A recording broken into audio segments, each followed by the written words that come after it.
I'm joined by Velani Ludidi, who is a crime reporter with News 24.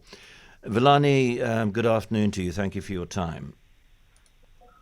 Good afternoon to you, John, and your listeners. Look, I read through a list of incidents from Friday morning up until the one that happened in Gugulethu early this morning, where it appears 5 people were killed. And it's an extraordinary number of reports of shots fired, many of those reports including injuries and many of them including deaths. It's probably, I could probably do the same thing every Monday and it wouldn't be that different, would it? No, it's become a normality now in Cape Town, and it's spreading across other areas which are outside of Cape Town. We're seeing this happening in areas like Mamasbury, Saldanha. So, gunshots are being fired all over Western Cape, and people are dying like flies. And despite the deployment of the South African National Defence Force, that is not assisting, and communities are locked in their homes. And just like children, I think the youngest person who was killed over this weekend is 14 years old, and also even others were killed, 19-year-olds, 20-year-olds. It's a crisis, and no one knows when will it ever end.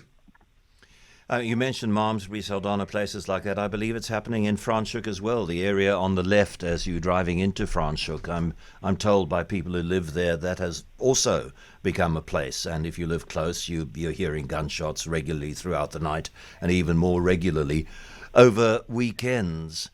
Because I got a message from a listener, Di, to say, how is the army still being deployed in the townships? Yes, Operation Prosper is ongoing, but it's really hard to argue for any level of success for Operation Prosper, isn't it? It's difficult, and we are being told that now it's moving to phase 2, when we don't even know what are the achievements of phase 1 of this deployment.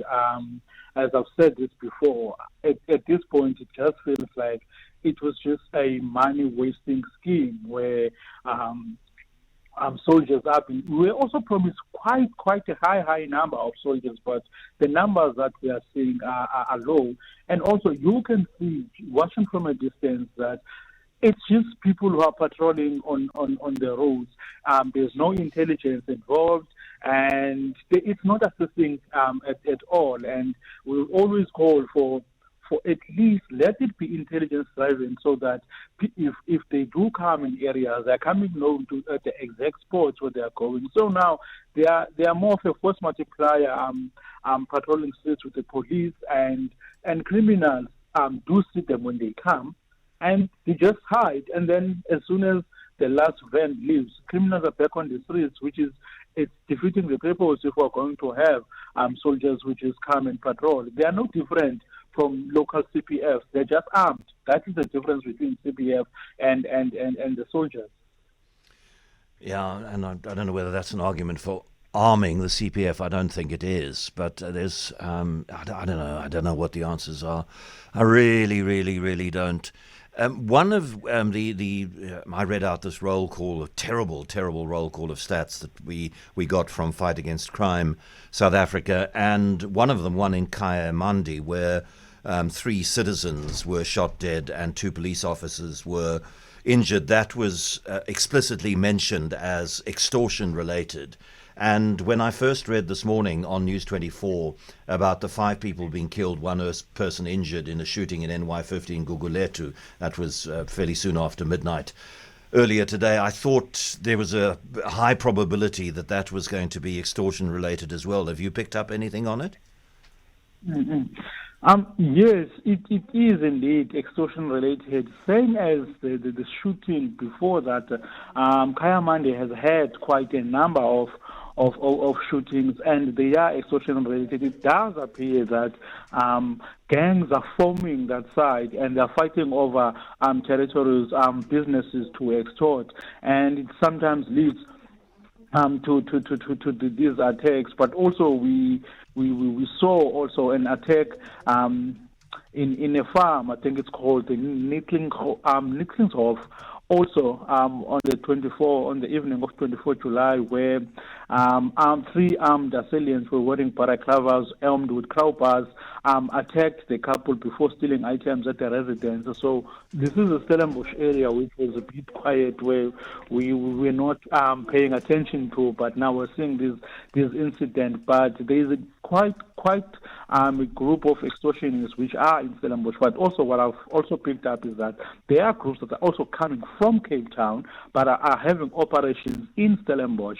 And it does sometimes create that conflict where the group from areas in Cape Town cross over to Stellenbosch. They come to extort there, and then they are met by the gangs, local gangs from that side, and then gun shootings then starts. And sometimes it's internal groups from within Stellenbosch that are fighting among each other. That is what I've come to establish in the past few weeks.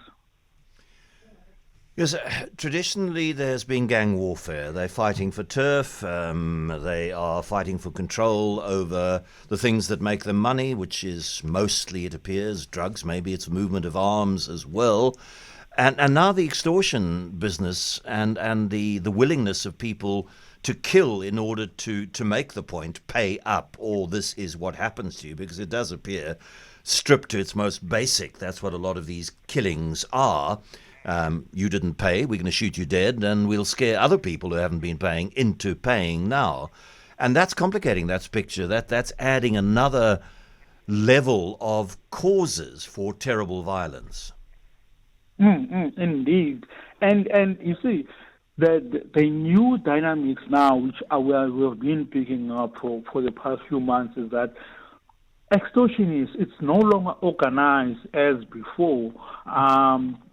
A gang member or an individual can have a firearm and decide that because I am armed or I am brave, I can start an extortion ring in this street where they start as a one person and they grow and then start to try and occupy other areas. So it's no longer where it's planned somewhere and then it's executed in a certain way.